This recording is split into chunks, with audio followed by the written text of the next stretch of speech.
Welcome to Thinner Peace in Menopause and Beyond. This is Dr. Deb Butler, Master Life and Weight Coach, and as always, your coach. Today is episode number 146, and I want to teach you how to whisper, but not whisper in somebody's ear. I want you to learn how to be the body whisperer. Stay tuned if you want to know more.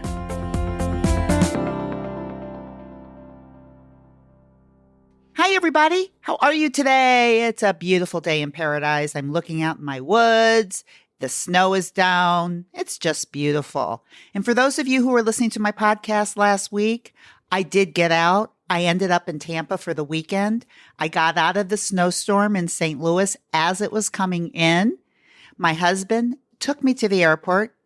It was the sweetest thing he could ever do because it's not the airport that's close in St. Louis. It's actually in Illinois. So it's over an hour away. And he took me to the airport because I told him I wasn't sure if I wanted to drive in the snow. I'm one of those people. Don't judge me.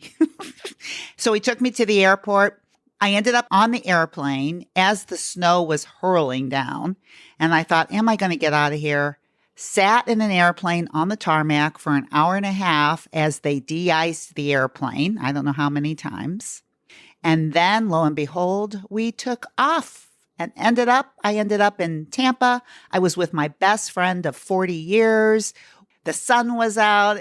The sand was there. The ocean was beautiful. It was just a beautiful time. But the funniest thing of all is that when I landed in Tampa, I wanted to text my husband and say, hallelujah, I'm here, because it took me so long to get there. I was like maybe almost 2 hours late in getting in. So I texted my husband and said, hey, I'm here, honey, no problem. And he texts me back and he says, hey, I just got home. It took him as long to get home as it took me to get to Tampa. So all I can say is thank you, Michael, for taking me to the airport. Once again, if I haven't told you how much I love my husband and what a wonderful man he is, I'm telling it to the world, and I really appreciate it. But, I digress a little bit, but I think some of you wanted to know how that ended up last week. Anyway, I've been in Tampa, I've been in the sun, and I've had some time to think. And one of the things that I've really been thinking about, and it's one of the things that I haven't talked to you about in a long time, but it's very, very important. One of the things that I teach on a regular basis that you all know, and that a lot of you, it resonates with you so much, you end up wanting to do many sessions and work with me just off of this concept of the hunger scale. To eat when you're hungry, stop when you're full, that the hunger scale actually goes from a -10, which is starving, to a +10, which is stuffed. And what I'm asking you to do is to be able to go inside your body and feel what it's like to be at a -2, and then feed yourself at a -2, and then feel what it's like to be at a +2, which is just slightly satisfied. You feel like you're, kind of light and airy. You feel like you could go for a walk. You feel really clear, +2. You've got a lot of points still to eat, right? Like from a 2 to a 10, that's a lot more eating you can do. There's a lot more room in the stomach to fill if you wanted to. So it really is a training of the mind and the body to be able to be an expert at your 2s when it comes to physical hunger. And, I can tell you also that it doesn't even have to be the 2s. It could be 3s or it could be 4s. Everybody's a little bit different. But I always start with 2s because it makes you have to pay so much attention to your body so much of the time. So this is one of the things that I've realized by teaching the hunger scale is that for a lot of women, since I work with women that are usually in their 50s or 60s, most of these women are highly successful, very, very busy women that are very, very used to taking care of everybody else but themselves. Am I talking to you? You? Yeah, I thought so. And what happens from this, and this is what I noticed as a chiropractor, because I practiced chiropractic for about 30 years before I started doing coaching full time. And one of the things that I noticed in chiropractic was that people would come to me. I had some people that came to me for maintenance care. And maintenance care means that you just come in and you get your spine checked once a month, regardless of where you are in terms of pain. You just come to make sure that you keep your pain gone. And the way that you do it is by taking care of it before it gets bad. So with my patients, I started using a pain scale, just like I'm using a hunger scale with you. And really, the pain scale is very similar to the hunger scale. And I want you to think of this in the same way, because this is the truth.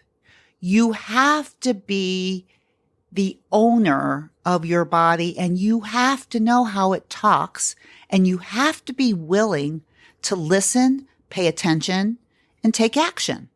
So with physical hunger, I'm asking you to pay attention to that physical hunger.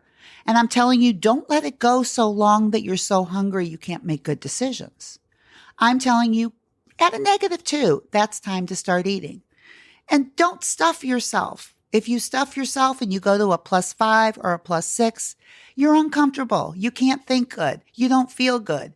And on top of it, like most of you, you start beating yourselves up for eating too much. So there's no upside for going way beyond that. So if we're eating between the 2s in the physical hunger scale, now I want you to think of your body in terms of the pain scale, like I did with my chiropractic patients.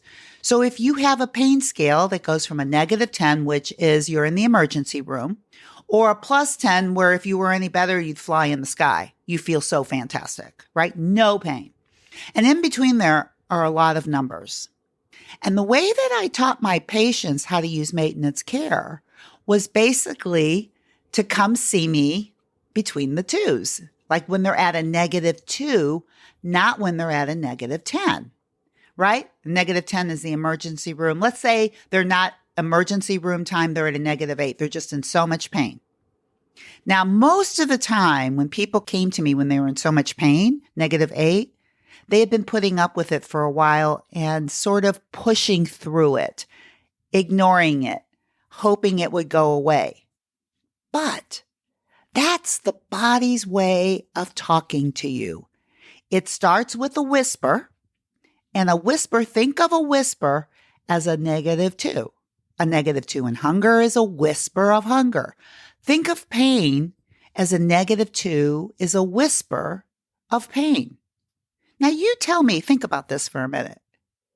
If you took care of pain levels in your body, I don't care if it's your foot, your head, your back, whatever it is, if you really put some attention into it at that level and gave yourself the care that you needed, it might not ever go any higher. And that's what I want to call paying attention to the whispers of your body, or becoming a body whisperer. Because I will tell you, as you grow older, and you are, all of you, I don't care how old you are growing older, the more in touch you are with your body, the better chance you have of having a healthy body as you age. Okay, so I understand that things just happen, and I'm not talking about the uncontrollable things in life. I'm not talking about the circumstances. What I'm talking about is how you pay attention and handle your body on a daily basis. If you decide that you want to become a body whisperer, because I think I'm a body whisperer, and I really think I teach my clients how to become a body whisperer, which basically means you're going to have to make yourself a priority because you got to pay attention to yourself all the time. And that is like so important. Now, a lot of people say to me, well, how can I pay attention to myself when I have so much other stuff going on? And isn't that selfish and blah, blah, blah. And I'm telling you, sweetheart, you can do both. You can pay attention to yourself and what's going on in your body and in your heart and in your soul. And you can pay attention to what's going on outside of you too. You can do both. But being the body whisperer, being able to pay attention to those whispers in your body, I think makes or breaks the type of health you will have over time. I really believe this, and I see it more and more.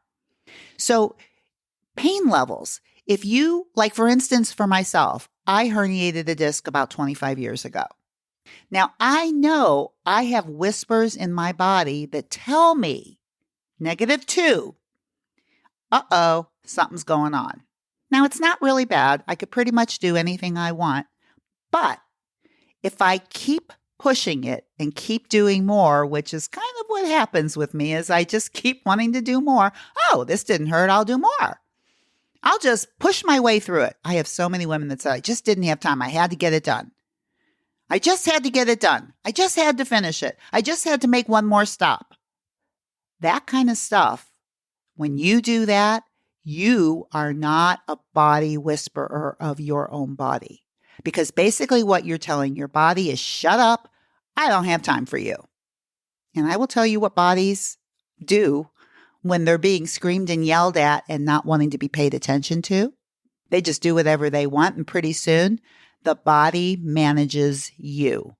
And I'll tell you what, your body wins every single time. I'm telling you. You go to -10s with pain. You go to -10s with hunger. Guess what? You're going to be eating the kitchen sink and you're going to be in the emergency room. For sure, your body will win. But if you decide to be proactive with your own body and listen to the whispers, the -2s, the -2 of pain, for me, it's my low back. When that's a -2, I know I take precautions. I know I don't walk as hard. I know that if I'm going to go to a yoga class, I know that there are certain things that I will not do. I'll still go because I can still get the benefits. I won't push through moves that are going to hurt me. And I know because I can hear it in my body because I'm paying attention. I know that I'm going to probably lay down and rest it a little bit more. I know that I'm probably going to ice it, possibly. I may even go to a chiropractor, which is my husband, and get adjusted. That's what I do at my -2s. And the result of paying attention to my -2s over the 20 years of having a herniated disc is I've never had another emergency. And I think it speaks so well for what it's like when you become a whisperer of your own body. And hunger is exactly the same way. Those of you who have been practicing this hunger scale, it's like a whole different world when you're eating when you're hungry and you're stopping when you're full. It is just like you have a totally different body. And there's so much time and so much room in your mind for so many other things because you're so well fueled. And then you can even take it. I'm thinking of all the involuntary actions in your body. And, another one of those is the idea of sleep. For those of you, my clients and patients alike, sleep is a very interesting thing and being tired. And I have a lot of clients, and think of sleep and being tired and make a scale for that. So make a -10, like exhausted, like you just almost are falling asleep sitting up. And think of a +10 as being so rested and so energetic because your sleep is so good. And then think of this. Think of what would it be to paying attention to your body when it gets tired at a -2. I love these ideas of these twos. And at a -2, that's the whisper of being tired. Now, I know what most of you do with a -2. Nothing. It's just a whisper. When it's screaming at me, I will listen. I will go to bed. I will do something when I'm at a -8, when I'm at a -9. It's the same thing with pain. When I'm at a -8, when I'm at a -9, I will do something. I'm really good at listening to my body when it's screaming. That's how most of you are. And I will tell you what, listening to a body that's screaming all the time is not a great way to get older. But listening to your body when it whispers is the most beautiful way to get older because you will have a body that's working for you because you're taking care of it. So can you imagine that when you start feeling the whisper of tired at night and you start preparing yourself for bed as opposed to doing 2 more hours of emails? You would sleep better. You might wake up earlier. You'll feel more rested and you'll feel more calm. But this is what I see with a lot of my clients is they wait until they're ready to drop dead to go to sleep. And those whispers, if a -2 is, hey, honey, it's time to get ready, or say you have those whispers in the middle of the day, maybe it's time to take a break. A break? I know, most of you, who's got time for a break? But that's the idea of being a body whisperer, is you start figuring out how to take care of this beautiful body of yours and its communication with you. So the physical hunger scale, I know, got your attention. So I want this whole concept of being a body whisperer about a lot of different things in your body to start resonating with you. How do I take care of my body to keep it out of pain? How do I take care of my body so I'm not exhausted all the time? And you know what's so interesting about being tired is so many of my clients, and myself included, get being tired and being hungry and get confused with the two signals. Because the more tired you are, sometimes you just want to eat instead of sleep. So really being in tune to these is what I'm asking you to work on this week. Is, can I become a body whisperer to my own body? Can I love myself that much and give myself that much attention? Can I do that? And I want to tell you that the answer is, of course you can. And I'll also tell you that any other option that you think is available to you isn't. Because if you're waiting for screaming, you are not going to be a happy camper at some point in time. And if you're waiting for the whispers, you feel like you're in control. And what do most of you want? To feel in control. And if you want to practice feeling in control, then pay attention to those body whispers and do what your body asks you, because that's when you are in control. Does this make sense to you? I hope so. So for next week, for this whole week, be a body whisperer. Pay attention to your body. Listen to the whispers. Use the physical hunger scale and make it a pain scale and make it a tired scale. And start seeing where your numbers are at and see if you can really start paying attention to those early numbers. And you know what the result of that will be? A thinner, healthier body and a happier mind, body, and soul.